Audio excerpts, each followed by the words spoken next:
So welcome to day 4 of Simple Solutions for Shoulder Pain. So today we're going to talk about posture. As soon as I say the word posture, I'm sure all of you kind of perked up a little bit. But I'm going to tell you that when you do stand up straighter, you not only feel better, but you look younger, you look better. So if there's any reason other than that, just go with that one. But if you want to learn why it helps your shoulder, continue watching the video here. So your head and neck are really kind of very much integrally related to your shoulder. So if you have, if your head is sort of pitched forward, especially if we're driving a lot, working at the computer a lot, cooking, all those things throughout the day really pull our head forward, and the muscles in the front of your body get tight, and they can kind of cause your shoulder to pitch forward like this. I'm going to show you on this shoulder model. This is the right shoulder. This is how it should be sitting on your body, sort of in an upright position. If your head and shoulders are sort of pitched forward, that creates a big problem and poor balance for these muscles back here. They're going to pull in a wrong direction.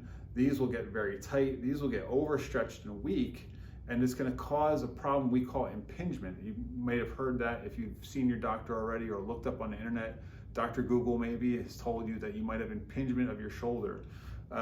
So what that means is when this tips forward, you can get a less of a space for those rotator cuff muscles to exist in, because this bone will impinge on the muscles that come through with the rotator cuff.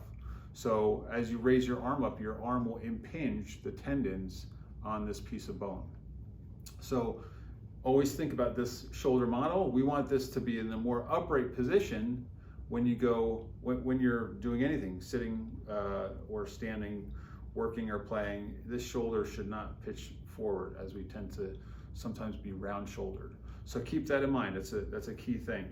So the other thing is, to do that, we're going to start from the head, and we're going to make sure that our chin can be pulled back, our ear is in line with our shoulder, and that way the weight of the head does not exponentially get to be more and more, and then strain the muscles of the neck, which will also strain the muscles of the shoulder.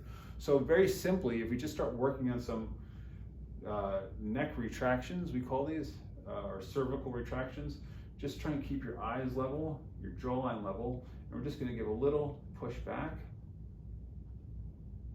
to get the crown of your head going up to the ceiling, and that will create a bit of a stretch. You're going to feel this one. I can't deny that you won't feel this a bit, whether it's right behind your hairline or in the mid back. You're going to feel this. So go back. Let's take a full deep breath. And then as you let it out, you might feel yourself loosen up or release a little bit. So these chin retractions are a really great way to start improving your posture to help your shoulder. Another good one is just very basic shoulder rolls. Roll back and down. And we want to try and get our shoulder blades, if these are my shoulder blades, when I roll back, I want to try and get them seated in toward my opposite back pockets. So I'm going to go back and then just squeeze them back. Now we don't want to throw our whole chest out and throw our hips forward to get our shoulders back. The shoulder should work independently of the spine and the hips, and keep rolling. So we don't want to just throw our ribs out and throw our chest out to get our shoulders back. The shoulders should work independently of the rib cage or the spine. So we really just want to get those shoulder blades back and then seated down. And you're going to look much better, and your shoulder's going to feel much better too with these simple tips. So the simple tip for today is focus on your posture, and your shoulder pain will go away.